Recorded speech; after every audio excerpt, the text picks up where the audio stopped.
The Japanese man awakens at the beginning of the film in an enigmatic white room with no memory of how he arrived there. There are no doors or windows in the spacious chamber, and it is completely empty. Strangely, there is no roof either. All that is left is an endless void of light coming from the top. The man, who is perplexed by the entire situation, carefully stands up and begins to look around. He approaches the wall and sees something oddly shaped jutting out. After giving it a few rubs, the guy presses the tip, which immediately results in thousands of baby angels bursting through the walls. They make insane giggles for a few seconds before going away in the same place they came from. They do, however, leave the guy with a gift: their peckers. Thousands of these peckers are now protruding from the sides. The man begins screaming at the top of his lungs after being horrified by what he sees. He also begs for assistance, but no one responds as one might anticipate. After his brief outburst, he begins hitting the buttons haphazardly. To his astonishment, each of them releases a different, seemingly random object, ranging from a tiny toothbrush to a large bonsai plant.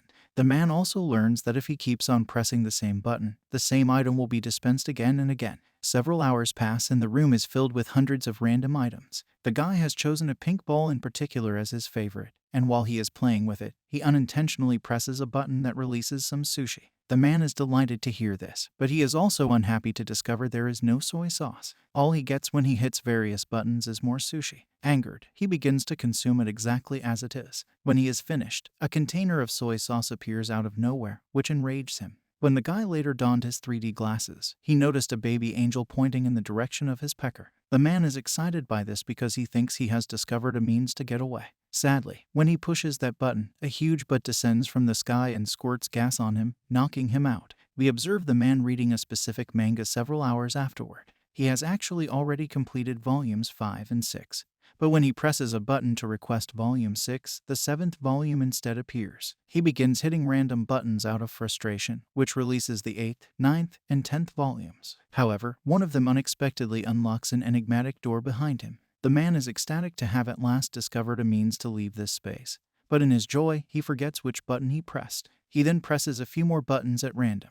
One of them causes a member of an African tribe to run into the room, while another causes water to descend on his head. He finally locates the button that opens the door after numerous unsuccessful tries. The entrance only briefly opens, preventing the man from entering despite his best efforts. At this point, he understands how important the button's edge is to his success in escaping. The door closes as soon as it rises, so he must figure out a means to hold it down. The guy then begins attempting various methods to accomplish this. He sits in a run-up posture and initially presses the button with his leg to give himself a head start. Still, it's not enough to get to the door in time. The next time he tries to get out the door, he uses a wagon, but that is also a terrible idea. Additionally, he attempts using various tools like fly swatters, ropes, and even fans, but none of them are successful. Finally, he has the bright thought to set the room's biggest item, a vase, over the button. To his dismay, the pointed pecker once more proves to be too powerful after he manages to drag it there and watches for the outcome. Despite the substantial weight on top of it, it continues to rise. The man comes up with yet another scheme because he is unwilling to give up. To make the vase heavier, he chooses to fill it with water. When he pushes the water button, it always falls on him rather than the vase. The guy then switches back to stuffing the vase with sushi. The vase is eventually filled after about an hour, but it is now so heavy that the man is unable to move it. The vase's stem is also too small for me to reach in and grab the sushi by hand. Therefore, the guy is forced to pick up each piece of sushi one at a time using chopsticks. He spends a few more hours on this, and once he's finished, he keeps it close to the button. The man has since lost track of which button opens the entrance, though. The African tribesman emerges as he tries one and unintentionally bumps into the vase, breaking it in half. The guy becomes shocked by this and begins to scream hysterically. After finishing, he tries a few more techniques, such as hiding the button with sashimi or covering it with tape. Sadly, none of them succeed, and the man eventually quits up. The man chooses to brush his teeth in the following scene after deciding to get out of bed. He reaches for the water switch, but accidentally hits the incorrect one, causing a long rope to hang from the ceiling. The man is pleased by this because it gives him a notion. He pushes the trigger and swings across the room with the rope. To his joy, the strategy succeeds, and he finally walks through the door. But once inside, he comes across a different entrance that is locked. He returns to the room just as the door is about to close after all of his efforts to open it are unsuccessful. The guy kicks the wall in anger because he has failed yet again, unintentionally pressing a button. To his surprise, a key, presumably the one that unlocks the hidden door, begins to hover in the air. But when the button's pointed end rises up, it immediately disappears, just like in the previous situation. The man now has to access the first door in addition to retrieving the key. He will only need to press 2 buttons to complete the job quickly. Although the job is important, the tenacious man is not going to give up so easily. He attempts to reach to the other side and get the key by using the same rope. He cannot, however, produce enough speed, and as a result, he stops in the middle. The man makes several tries before failing, and it is at this point that he discovers a plunger. It is clear that this provides him another crafty notion. Using the plunger, he pushes himself along the rope until he reaches the key. He then moves to the other side of the space, activates the first door's button, and swings there swiftly. He finally succeeds on his second try and cheerfully opens the door. He rapidly rotates the second door there, but nothing happens when he inserts the key. At this point, he discovers a second lock that needs a 3-digit password. The man runs outside, furious, and throws the plunger. When it hits the wall, a trigger is pressed, releasing the African tribesman once more. Surprisingly, the man sees 3 digits on his forehead when he turns to look at him. He becomes inspired when he realizes that it is the passcode for the second door and begins swinging once more. But due to time constraints, he repeats the process 3 times, each time for a different lock number. He finally manages to open the second door. He begins pulling it back because it is somewhat stuck,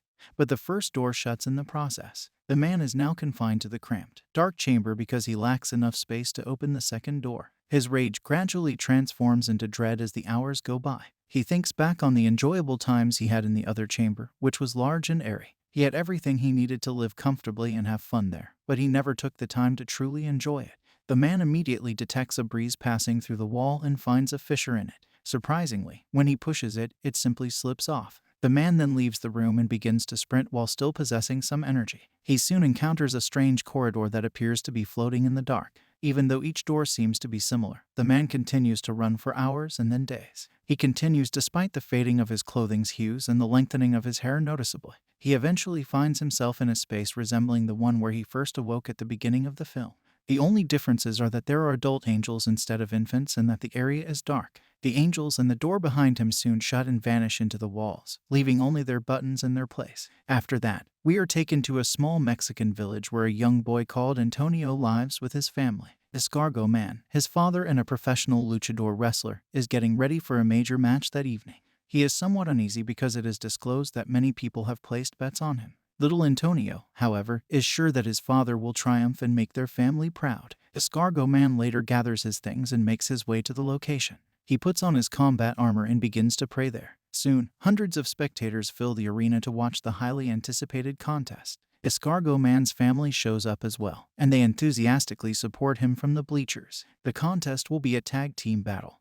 The announcer announces after calling the competitors. When wrestling, Escargot Man is paired with a rookie, but their opponents are deadly vets who have never dropped a match. The match eventually starts in the following scene, and as was to be expected, the deadly veterans prevail. Right away, they begin punishing Escargot Man's companion by putting him in various restraints and holds. They totally disregard the referee's requests, and even double up on the unfortunate man. Then they change their focus and start pounding Escargot Man with heavy strikes. Escargot Man's head miraculously extends like a giraffe as the Japanese man in the mysterious room pushes a button just as they are about to kill him with a steel chair to the head. The two opponents are quickly brought down by him using it, and he wins the match, sending the crowd into a frenzy. The man begins pressing random buttons after failing to observe any changes in the enigmatic room. In Mexico, this drives Escargot Man insane. He eliminates Antonio, the judge, his own partner, and even the match bell. The Japanese guy, on the other hand, keeps pressing various buttons. It has no effect in the immediate area, but it has a significant global impact. A rock band is playing a concert in Los Angeles when the lead singer begins hurling fire out of his mouth. A magician in Russia fails to make his helper vanish, disappointing thousands of spectators. A man in China who has several dogs begins barking at them out of the blue.